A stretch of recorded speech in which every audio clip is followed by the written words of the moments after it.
ಸತಸಿದ್ಧ. ಅದಕ್ಕಾಗಿ ಬಳ್ಳಾರಿಯ ಜನರನ್ನ, ಬಳ್ಳಾರಿ ಜಿಲ್ಲೆಯ ಜನರನ್ನ, ಕರ್ನಾಟಕದ ರಾಜ್ಯದ ಜನರನ್ನ, ಇಡೀ ದೇಶದ ರೈತಾಪಿ ಸಮುದಾಯವನ್ನು ಮಾಡೋದಕ್ಕಾಗಿ ಇವತ್ತು ನಾನು ಬಳ್ಳಾರಿಗೆ ಬಂದಿದ್ದೇನೆ.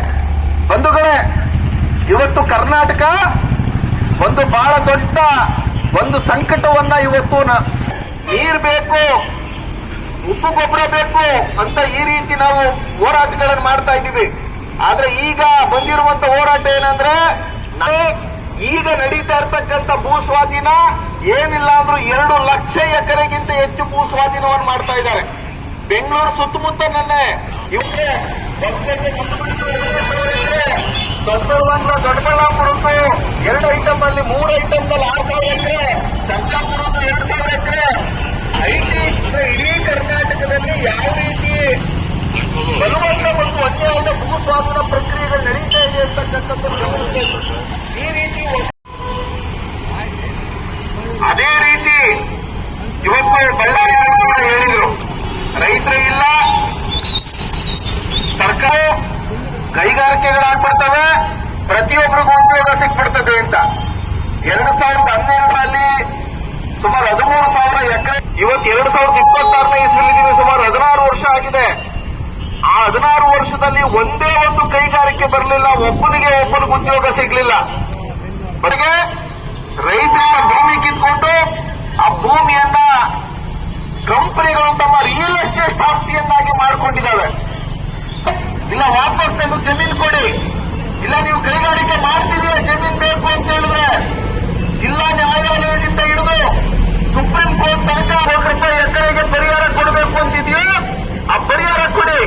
ಆ ಪರಿಹಾರ ಕೊಡೋಕ್ಕಾಗುದಿಲ್ಲ ಅಂತ ಹೇಳಿದ್ರೆ ಭೂಮಿ ವಾಪಸ್ ಕೊಡಿ ಅಂತ ಕೇಳ್ತಾ ಇದ್ದಾರೆ. ಇಡೀ ರಾಜ್ಯದಲ್ಲಿ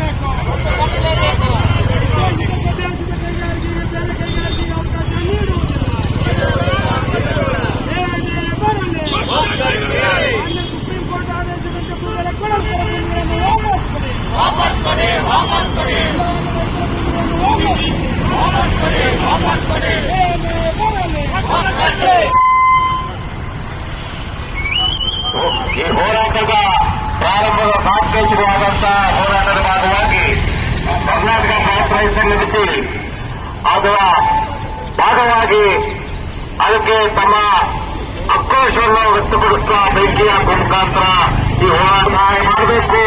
ಅದೇ ರೀತಿ ಕೃಷಿಕರು ಅದನ್ನ ಸಹಾಯ ಮಾಡಬೇಕು ಮತ್ತು ಎಲ್ಲ ರೈತ ಮುಖಂಡರ ಜೊತೆ ಇರಬೇಕಂತ ವಿನಂತಿ ಮಾಡ್ತಾ ಇದ್ದೀವಿ. ಬಸವರಾಜಕ್ಕೆ ಲಿಂಕ್ ಮುಖಾಂತರ ನಮ್ಮ ಹೋರಾಟಕ್ಕೆ ರೈತರ ಬಂದಿಗೆ ಸ್ವಯಂ ಪ್ರೇರಿತ ಬಂದಿಗೆ ಒಂದು ಚಾಲನೆಯನ್ನು ಕೊಡ್ತಾ ಇದ್ದಾರೆ. ರೈತರ ಹೋರಾಟ ಯಶಸ್ವಿಯಾಗಲಿ, ಬಳ್ಳಾರಿ ಜಿಲ್ಲೆಯ ಸ್ವಯಂ ಪ್ರೇರಿತ ಬಂದು ಯಶಸ್ವಿಯಾಗಲಿ ಅಂತ ಹೇಳಿ ಹೇಳ್ತಾ ಇದ್ದೀವಿ. ರೈತರ ಹೋರಾಟಕ್ಕೆ ಜಯವಾಗಲಿ.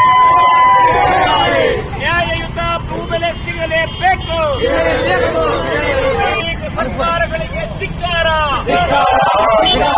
ಕೃಷಿ ವಿರೋಧಿ ಸರ್ಕಾರಗಳಿಗೆ ಧಿಕ್ಕಾರ. ಭೂಸಂತ್ರಸ್ತರ ಹೋರಾಟಕ್ಕೆ ಜಯವಾಗಲಿ. ಯಶಸ್ವಿಯಾಗಲಿ. ಕುಡಿತ ರೈತರ ಹೋರಾಟ ಯಶಸ್ವಿಯಾಗಲಿ.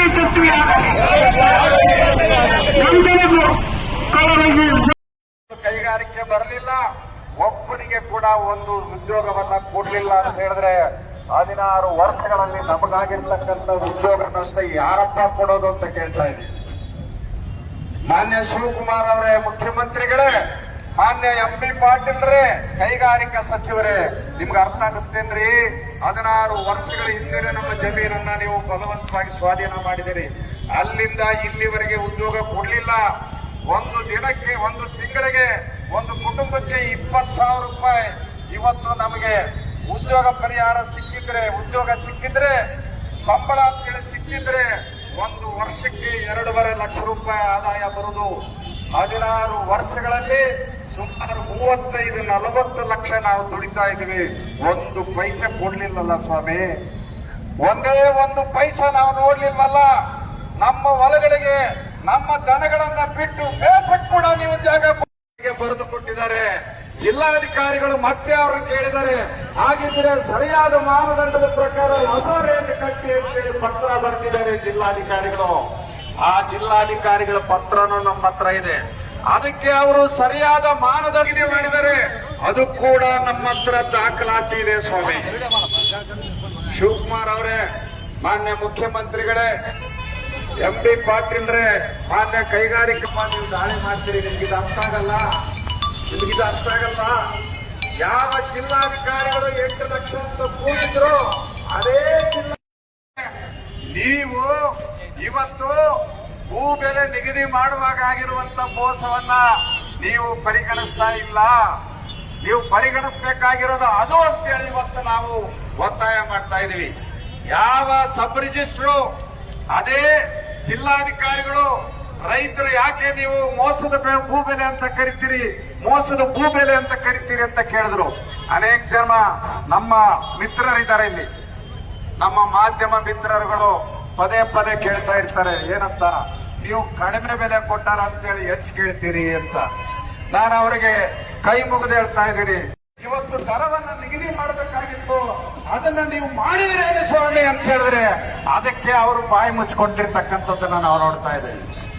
ನೀವು ಸರ್ಕಾರದ ಮಾನದಂಡಗಳನ್ನು ಅನುಸರಿಸಿ ಇವತ್ತು ಬೆಲೆಯನ್ನ ನಿಗದಿ ಮಾಡಬೇಕಾಗಿತ್ತು. ಸರ್ಕಾರದ ಮಾನದಂಡವನ್ನ ಅನುಸರಿಸಿ ಬೆಲೆಯನ್ನ ನಿಗದಿ ಮಾಡಿದೇನೆ ಇವತ್ತು ನಮಗೆ ಮೋಸ ಮಾಡಿದಿರಿ.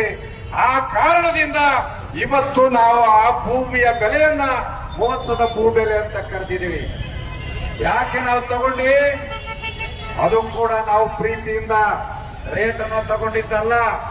ನೀವು ಬಲವಂತ ಮಾಡಿ ನಮ್ಮ ಜಮೀನುಗಳನ್ನ ನಿಮ್ಮ ಹೆಸರಿಗೆ, ಸರ್ಕಾರದ ಹೆಸರಿಗೆ, ಕೆಐಡಿಬಿ ಹೆಸರಿಗೆ ಬದಲಾವಣೆ ಒಳಗಿಂದೊಳಗೆ ನೀವು ಮಾಡ್ಕೊಂಡ್ರಿ. ಸ್ವಾಮಿ ಎಂ ಬಿ ಪಾಟೀಲ್ರೇ, ಸ್ವಾಮಿ ಇವತ್ತು ಜಾಗೃತಿ ಮೂಡಿಸುವ ಕಾರ್ಯಕ್ರಮ ಬಳ್ಳಾರಿಯಲ್ಲಿ ನಡೀತಾ ಇದೆ.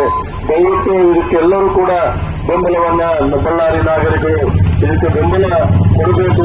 ಬಳ್ಳಾರಿ ಬಂದು ಕಾರ್ಯಕ್ರಮಕ್ಕೆ ಯಶಸ್ವಿಯಾಗಬೇಕಾದ್ರೆ ನೀವೆಲ್ಲರೂ ಕಾರಣಕರ್ತರಾಗ್ತೀರಿ. ನೀವೆಲ್ಲರೂ ಕೂಡ ಇವತ್ತು ರೈತರ ಬದುಕಿಗೆ ಒಂದು ಆಶಯ ಕೂಡ ಕೊಟ್ಟಂಗಾಗುತ್ತೆ. ಎಲ್ಲ ಬಳ್ಳಾರಿ ನಾಗರಿಕರು, ರೈತರು, ನಾಗರಿಕರು ಎಲ್ಲರೂ ಒಂದಕ್ಕೊಂದು ಸಂಬಂಧ ಇದೆ. ದಯವಿಟ್ಟು ಇವತ್ತು ಬಳ್ಳಾರಿ ನಾಗರಿಕರಲ್ಲಿ ಮನವಿಯನ್ನ ಮಾಡ್ತಾ ಇದ್ದೀನಿ.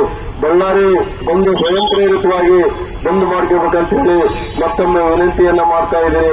ಏನು ಕುಡಿತಿನಲ್ಲಿ ಸುಮಾರು 3.5 ವರ್ಷದಿಂದ ಹೋರಾಟ ನಡೀತಾ ಇದೆ, ನಿನ್ನೆ ಮೊನ್ನೆ ನಡೀತಾ ಇಲ್ಲ. ಆದ್ರೆ ನಮ್ಮ ಆಳುವಂತ ಸರ್ಕಾರ ದಲ್ಲಾಳಿಗಳ ಸರ್ಕಾರ ಅಂತ ಹೇಳ್ಬೇಕಾಗುತ್ತೆ. ಇವತ್ತು ದಲ್ಲಾಳಿಗಳ ಸರ್ಕಾರ ಇವತ್ತೇನು ಭೂಮಿಯನ್ನ ಕೂಡ ಯಾವನೋ ಒಂದು ಕಾರ್ಖಾನೆಯವನಿಗೆ ಏನು ಸರ್ಕಾರದವರು ಅತಿ ಕಮ್ಮಿ ರೇಟ್ಗೆ ಮಾರಾಟಕ್ಕೆ ಹೊಂಟಿದ್ದಾರೆ. ಇದನ್ನೆಲ್ಲ ನಿಲ್ಲಬೇಕಾದ್ರೆ ಇದು ನಮ್ಮ ಆಸ್ತಿ, ನಮ್ಮ ಪ್ರಜೆಗಳ ಆಸ್ತಿ ಅಂತ ಹೇಳಿ ಯಾರು ನೋಡ್ತಾ ಇಲ್ಲ. ಎಲ್ಲರೂ